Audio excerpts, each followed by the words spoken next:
Christopher Agron, Part 3. So what's been on your mind? What do you want to talk about? So I posted something on my Facebook wall specifically pointing out certain hypocrisies by the Pope himself during some of his homilies. And it's not by any means disrespecting the Pope or slandering him. It's pointing out hypocrisies in his homilies, which are incorrect statements made by him. You know what I mean? Like, I'm definitely want to just stick to like the objective actions that are wrong, right? But this is an awesome article, and I recommend everyone check it out. It's by the Daily Wire. It's talking about how the Pope broke silence. And if you don't mind, I'll go with a quote, which is directly from his homilies, which is, "In these times, it seems like the great accuser has been unchained and is attacking bishops. True, we are all sinners, we bishops.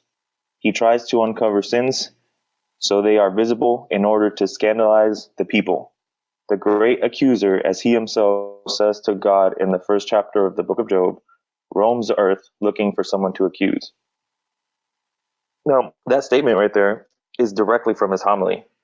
And if we're talking about the great accuser, we're referring to Satan or Satan, because that's what that word means, I believe, in Hebrew. The Satan actually literally means the great accuser. And in the book of Job, there was like a conference type of thing in heaven. And then there was all these angels and God, and Satan made, the accusation that, does Job really love you, or does he love you because you've been pretty much nice to him? And so God allows the great accuser to basically just give Job a really hard time. But the great accuser, Satan, he doesn't uncover sins. He doesn't bring light to sin, because the person who points out sin is actually Jesus, and the Satan who keeps things hidden, he hides sin. He doesn't expose it. So I thought that was, given the context of the recent scandal, maybe not the best mistake to make. Could it have been an honest mistake?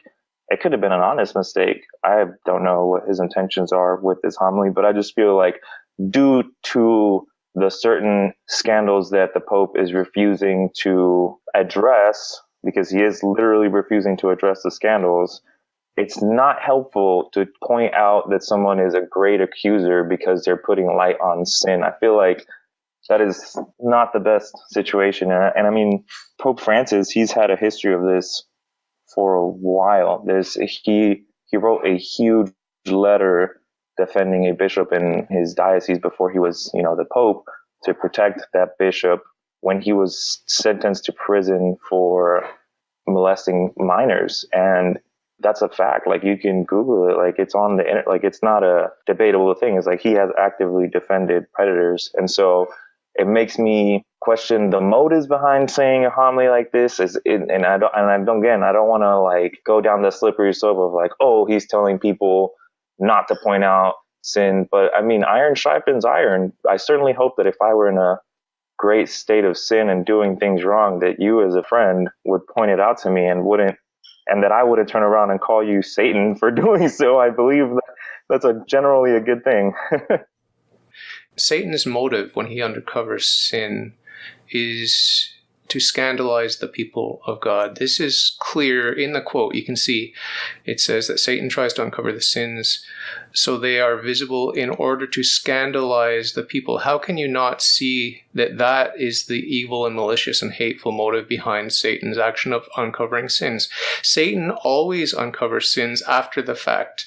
Jesus Christ uncovers sin before, during, and after the fact. But Satan likes to tell you before you sin that it's not a sin. But as soon as you sin, he loves to tell you, and he loves to shame people. So the whole mission of Satan is to destroy the church. So we can't assume, contrary to the text of the quote, it's not the content, it's like gray area context. Given the situation, it would seem like, well, first of all, certainly there is something wrong with pointing out sin to scandalize people, but you can't stop taking action because you're afraid to be labeled scandalized. When did the Pope say not to take action? When did the Pope condone sin or evil of any kind? When? There's no evidence for that. The context is what makes it questionable. And to your point, like, I totally agree. The content is like very, very precise, but the context isn't helpful because people run with it of like, for example, if I am to speak out right now and say, well, the Pope objectively wrote a letter to defend a predator bishop when he was a bishop, people would, oh, you're just scandalized and acting this way and that. And I guess I'm more concerned with the misinterpretation of such a nuanced point at this time. I don't think this is the right time to be nuanced. I don't see any red flags going up for Pope Francis defending an alleged criminal, if that's what he did. I applaud him for that. Well, the problem wasn't that he was an alleged criminal. It was that he had blatant, overwhelming evidence against him. And the way that he tried to defend him was by sending this huge, I believe it was like an over 2,000 page letter to his judge. You should totally, it's public information now. He questioned the sexual orientation of the children that he molested and tried to imply that the children had somehow asked or gotten themselves into that situation. Like, I'm all for innocent until proven guilty. I'm not okay for, I know he's guilty, but I'm just going to point out random things about the victim. Like, these are children we're talking about. Yeah. We need to be very careful when we evaluate reported news about the Catholic Church or about the Pope or about anything. We need to really be careful what we believe, and we need to give the benefit of the doubt to everyone who is being maligned in the news. We should not be eager to just accept any sort of disparaging comments that are made about anyone, much less the Pope. So I think we need to be very careful looking into it and finding out what the details are. And what your story reminds me of, I'm not familiar with it, obviously, I will look into it, but what it reminds me of is the woman caught in adultery that was caught red-handed, and she was brought to Jesus to be stoned to death. And he, without condoning her sin, he was very merciful to her, and he said, go and sin no more. So I think that there is an application of justice and mercy that will baffle and embarrass the common everyday sinner, like the Pharisees of Jesus' day. Especially if they're hypocrites themselves, they'll be astonished and embarrassed and will have nothing to say when confronted with the reality of God's justice and mercy. So I think that is the benefit of the doubt that I would give to the Pope. I need to look into the accusation that you're bringing against him, which is a very grave and serious one. I hate to say it, but it's not even an accusation. It's public knowledge. This is like a fact. He gave the huge letter trying to condemn the children for somehow being molested.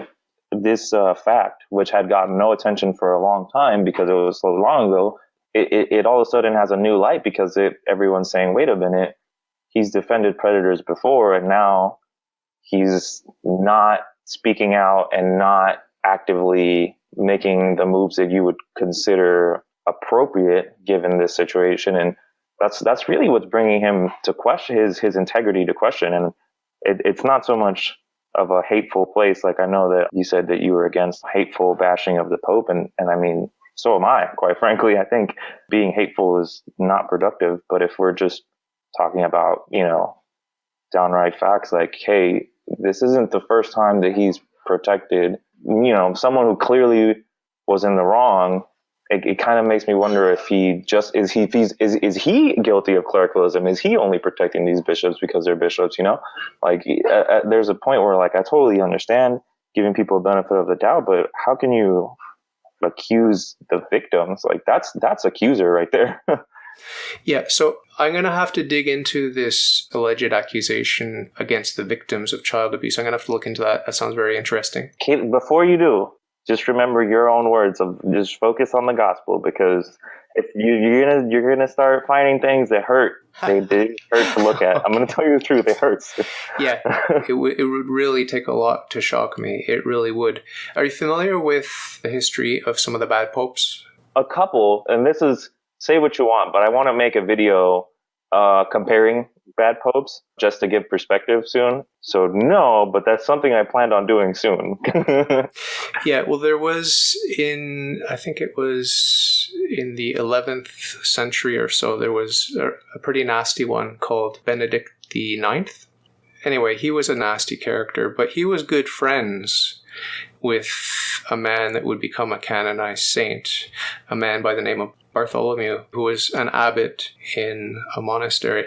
And it just so happens that after losing his office of the papacy for the third time, he retired to this particular monastery where his friend was abbot, and under the advice and guidance of this future saint, Bartholomew, he actually repented and he died there at the monastery. Grotta Ferrata, that's the name of the monastery. So Pope Benedict IX in the 11th century, I love that man, I respect that man, and had I lived in the 11th century, I'd like to think that I would have submitted to that pope during his first pontificate, his second pontificate, and even his third pontificate, knowing full well his sins, his character flaws, his intermittent hatred of Jesus Christ and the church, which was so manifestly evident in his thoughts, words, and deeds. I still would have submitted to him. I still would have refrained from disparaging his character. I still would have given him the benefit of the doubt when hearing gossip in the tavern or in the marketplace. I still would have defended Benedict IX. I wouldn't say that his sin is not sin, but I would be very cautious about making judgment on his full knowledge and on the free consent of his will. I would only judge the objective matter, and that's what I'll do with Pope Francis.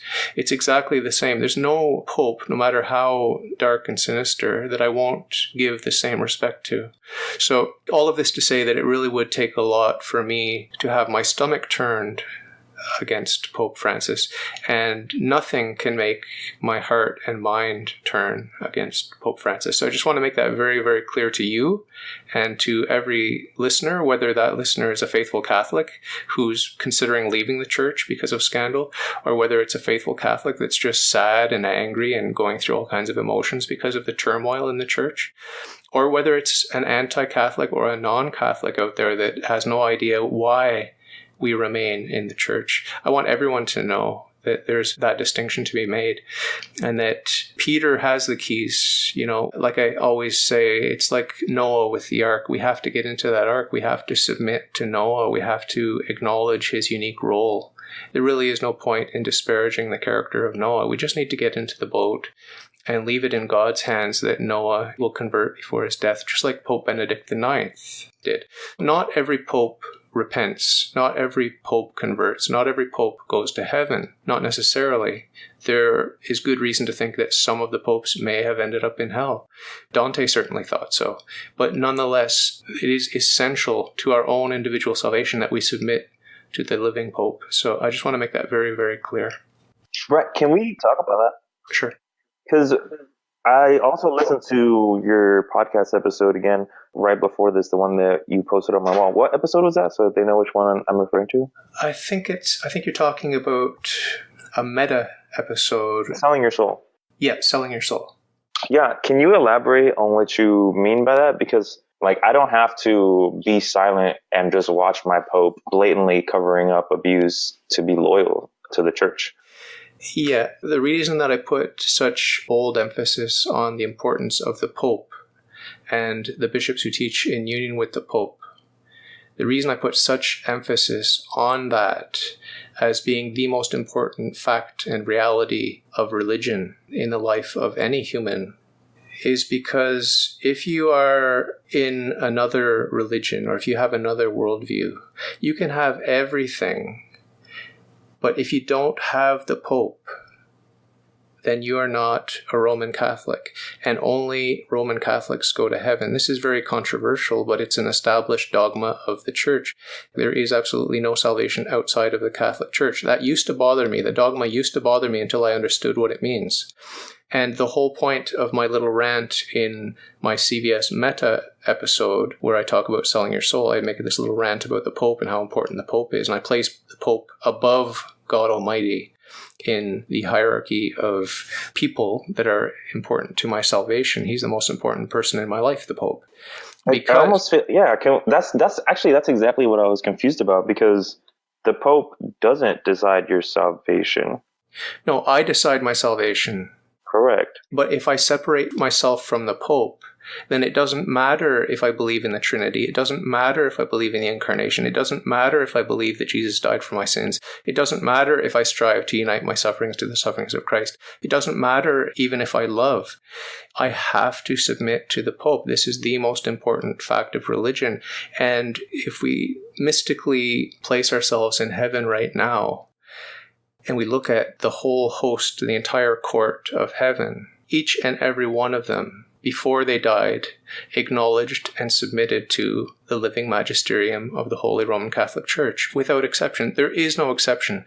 I don't care that some of those saints in heaven now were Protestant while on earth. I don't care that some of them were Orthodox. I don't care that some of them were Muslim. I don't care that some of them were Jews. I don't care that some of them were atheists. I don't care about that. The fact is that each and every one, without exception, submitted to the Pope and the bishops who teach in union with the Pope. In other words, they submitted to the living magisterium. While they were alive, they did this. It may have been at their last breath. It may have been at the last moment of their life. But each and every one, without exception, submitted to the Pope and the living magisterium. Without exception. That's a dogmatic fact of the Church. There is no salvation outside of the Church. So when we praise the sedevacantist, or when we praise the Orthodox, or when we praise the Muslim or the Jew, for being a good, pious, and holy person, we're only praising them for being part of the way into the Catholic Church. They're on their way in. Every indication is that they're on their way in to accepting the fullness of Christian truth, which is crowned, that truth is crowned by the Pope, literally. The Pope is crowned as the head of Christianity. He is the visible head. This is what we need to understand as Catholics. We really need to embrace this truth that everyone that goes to heaven bends their knee to that crowned man. It's a man that's the vicar of Christ. It's the Pope. So we need to understand that. And if anyone is setting a good example of piety and devotion to God, we need to understand that they're just on their way into that ark. They will eventually greet Noah, submit to Noah, and enter in through the door of Noah's ark, because Noah alone holds the key to the ark, and there's only one ark. So you are referring to the Pope, but you're basically saying to the Church. There is no church without the Pope. I guess what I'm saying is you're not, by submission to the Pope, you're not saying condone sin. No. What does the Pope teach? If anyone wants to attack the Pope today, and there are many people that do, I would simply ask them, what does the Pope teach? And Jesus said very clearly, and the Pope teaches us that Jesus said, do as they say, not as they do. So what does the Pope teach? It really doesn't matter what the Pope does. What Pope Benedict IX did, no one should have imitated. Yeah. Right, correct. Like, it doesn't take away from his authority on what, like, in any way, shape, or form. But I just want to clarify, like, submission to the Pope doesn't mean turn a blind eye to things that he's doing wrong. Yeah, we agree about that. But what we don't agree about, Chris, which I'm concerned about with you and with other faithful Catholics today, is a willingness to turn on the person of the Pope and to say, well, he's infallible when he declares ex cathedra, or he's infallible when he puts his stamp of approval onto an ecumenical council. But other than that, we don't need to respect him or submit to his teachings. We need to submit to him in everything, in the disciplines, in the pastoral care, and we need to love him. We're commanded to love him, and we are forbidden from disparaging of his character. We're forbidden to make rash judgment. We really are. And there is a tendency for people to want to save face and say, well, I'm Catholic, but to save face from my friends and all of the society that's looking with horror on the scandal in the Church, I'm going to distance myself from the Pope by saying, I submit to him over here, but in these other areas, I'm able to condemn him, or I'm able to judge his subjective components of his thoughts, words, or deeds. We can't. We're not allowed to do that.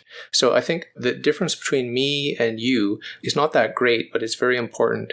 We both agree that we can engage and we must engage in fraternal correction. But where we disagree is when to engage in fraternal correction. There is a hierarchy in the church, and there are people that are well placed to do fraternal correction to the Pope.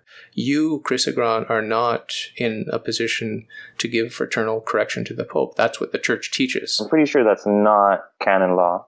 As a matter of fact, canon law is exactly the opposite. There is no one superior to the Pope. So you're not in a relationship where you're a superior to the Pope. So you are not in a position to be obliged to give fraternal correction to the Pope. You are in a position, if you have children, or if you're, let's say, a superior in a religious order to someone that's underneath you, you are obliged by the church to give fraternal correction whenever you see that the need is there. But you are not obliged, and you need to use discernment when you're correcting anyone else. And it's better to err on the side of caution. There's a principle in the Catholic Church, which is not in canon law, but it's just a generally understood principle, which is mind your own business. It's a very, very important principle. Mind your own business. Right. Well, I completely agree that you're obliged to when you're a superior to someone. I certainly don't find myself to be a superior to the Pope, but using your own analogy, if my dad is doing something really wrong, I'm not obliged to correct him. And I wouldn't even label it correcting because I respect him. But that doesn't mean that I'm going to turn a blind eye to what he's doing. I might have a talk with him, make sure that it's known that we're all on the same page, that what he's doing is wrong. I feel very called to speak out on this. You unwittingly may be feeding the fire of scandal. That's my concern for people that are willing to accept everything that they hear, everything that they read, and much of what they hear and much of what they read is an interpretation of the facts. So the facts are the facts, but do you really think that you have access, a sufficient access to the facts, and you have a sufficient clarity on the facts? I don't think so. I really don't think so. It's not to disparage your intelligence. It's just to say that it's very complicated. Certainly. That's why I point out his literal writing, black and white, like that he was protecting that predator. It's like, I can't judge it any way other than it's written, because that's how he wrote it. Yeah, I'll have to look into that. But I don't see the value. I really don't see the value in contributing to sort of like kicking a dead horse. Let's say in the worst case scenario that he at that time thought that, yeah, of course the bishop raped the young boy. Look what he was wearing. Okay, so this is worst case scenario. Now, even if that were the case, I don't think it is, but even if that were the case, I really don't see the point in dwelling on that. If there's a crime that he needs to be punished for, sure, if you're in a position to move that process along, I encourage you to do that. That's your duty. The church teaches that that's your duty. The Pope himself commands you to do that. But if it's just gossip, if it's just adding oil to the flames of scandal, what's the point? What are you getting out of it? And that's in the worst case scenario. I don't believe that he said kids deserve to get raped because look what they're wearing. I don't believe that. I just don't believe that. I don't know the exact word to use, but that was the implication. He questioned the children's sexuality. Like, why does it matter if a child is heterosexual or not? Why did you bring that up right now when we're talking about when a priest is being, convicted for preying on these people? So I don't want to question intention, but he's like really hanging in the gray area. Do you think that he has ever had, in the past or up until the present, has he ever had ill will towards Jesus Christ or the church? Honestly, I don't feel qualified to say that. What's your hunch? My hunch? My hunch is I'm humbly going to just step down because I'm just going to point out facts. I would never want to put that on anyone. That's literally judging. Like, that's literally judging and condemning the character of someone which I have no access to. I only have access to what I've seen objectively.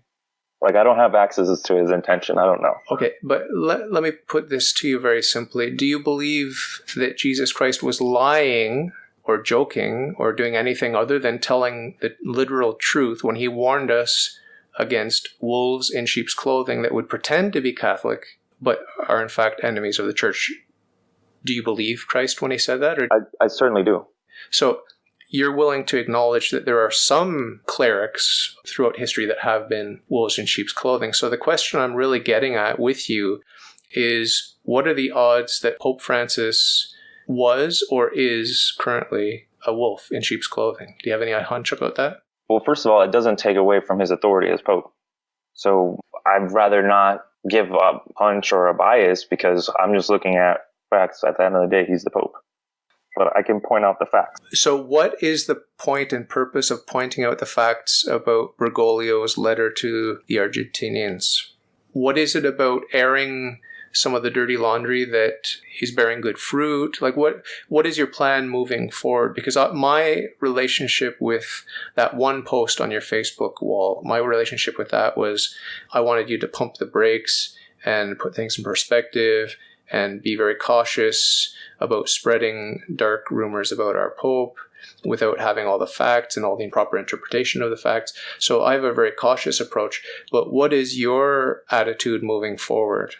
I think we should certainly be cautious. I actually really appreciate you taking the time and caring enough to talk to me about it, because you're like a very rational, like good person that genuinely is seeking good. Because I posted several things about the Pope, people just telling me to shut up, like very rude to me. And it's like, can we discuss these facts, or is it not allowed to discuss these facts? Like, does it get a pass because he's a Pope, or do you not want to be aware of his actions? Because that's not that helpful, especially if the laity is going to play a part in the church, a greater part in the church in the near future. So I think it's important that we're aware. Yeah. So you've given me a lot to think about. I will look into Archbishop Bergoglio's actions with regard to the sex abuse. I will look into that. It's not going to change my position, obviously. I don't want to change your. Can you just point that out? Like, you're right. Like, submit to the Pope. Like, that is, it's like, I agree with you. Like, if there is only one way to salvation, we're on the same exact page. Yeah, I guess the deal breaker for me is if the church doesn't actually have a pope. On my podcast, I often interview sedevacantists who believe that since 1958 there hasn't been a pope, and that the remnant church is comprised of a few straggling people that have been legitimately, validly, and licitly ordained, but they're dying off because that's been 60 years. So a lot of the validly and licitly ordained priests and bishops and cardinals are gone. They're just dead and gone. So that leaves the sedevacantist in a very awkward position, and they're just praying for a miracle to reestablish the hierarchy in the church, given that it's just dissolving and people are just dying out. So this is a very absurd so-called Catholicism where they accept everything in the Catholic tradition, but they simply deny the validity and liceity of the 6 most recent popes. So my reaction to their arguments is that if you're right, then all of Christianity is a false religion and Jesus Christ is a liar or a lunatic or a mere legend. He's not the Lord. Because we're promised, it's a dogma of the church, we're promised. And Vatican I reasserted this dogma that there will always be a visible head, there will always be a pope in perpetuity. And the gates of hell will not prevail against the church. There will always be a visible hierarchy. There will always be a pope in the church. And there will always be bishops that are teaching in union with the pope. And so we will always have that government, a visible government. So if that dogma has been violated, then I'm leaving Christianity, but I don't believe that that's the case. And so this is part of what has driven my emphasis on the importance of the Pope. I'm very, very, very centered on the Pope, the office of Pope, the man of Pope. I love and respect because I'm commanded to love and respect every human. But the office of Pope is infallible and it's also indefectible, and it has divine authority. So infallibility, indefectibility, and authority are the 3 attributes of the church, and the Pope is the one on whom those are centered most dramatically. So all of this to say that it would take a lot for me to leave Christianity, but the linchpin for me is the Pope.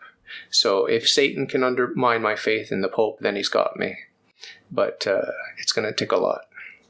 Okay, so worst case scenario, Pope Francis protects predators. Yeah, but he's still the Pope. Is he a terrible Pope? That's the question. But who cares? Like, he's still the Pope. Yeah. Yeah. You made me laugh and I forgot what I was going to say. I enjoy our conversations, David. You're the man. I appreciate you as a person. Thank you. Likewise, right back at you. So we need to protect the vulnerable in society. We need to protect those who are young, those who are mentally handicapped, those who are aged, everyone who's vulnerable, particularly in this context of this conversation, everyone that's vulnerable to sexual predation, sexual abuse, okay? The church teaches, the Pope teaches, and the bishops who teach in union with the Pope, they all emphasize, and they all consistently and uniformly and universally throughout space and time have taught, we need to protect the vulnerable among us. So we do need to concern ourselves with everyone that has authority, whether it be a priest, a deacon, a bishop, a cardinal, the Pope himself. I'm not going to let my little niece go and sit on the Pope's lap if I understand that he can't control himself sexually around young people, okay? That is common sense. But to me, this is the only reason to dig into the facts about the sexual proclivities of the Pope or the bishops or anyone else. Yes, we do need to protect the vulnerable among us, and we do need to be on guard. So I do want to give that caveat to my defense. My defense of the hierarchy does not mean turning a blind eye. We need to protect ourselves.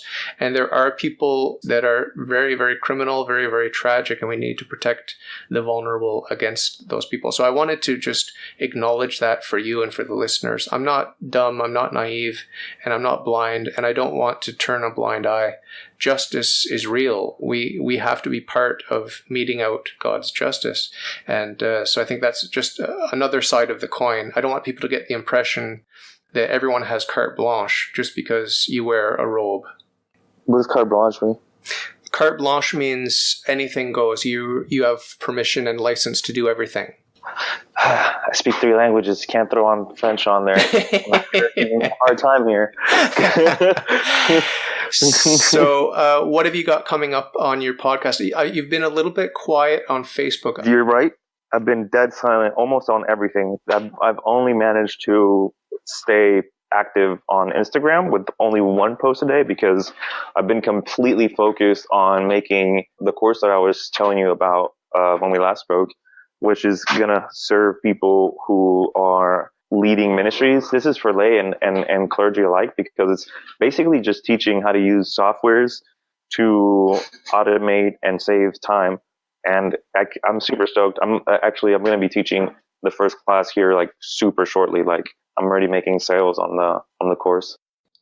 That is exciting. Well, I'll be praying for you and success with that, as God wants it, obviously.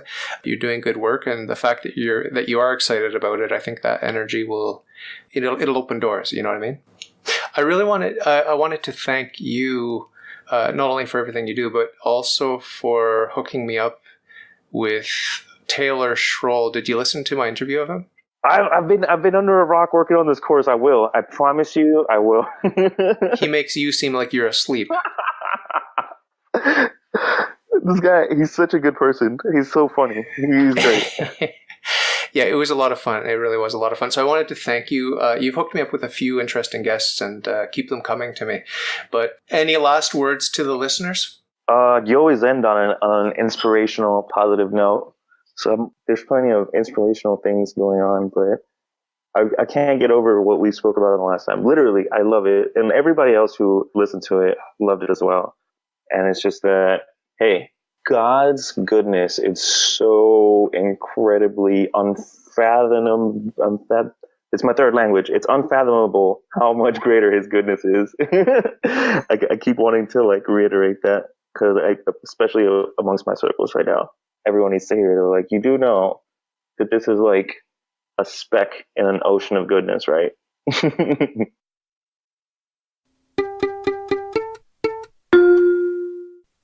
If you like your worldview, if you think it's swell, if you've got some questions, ask me and I'll tell. All you got to do is ask. All you got to do is ask.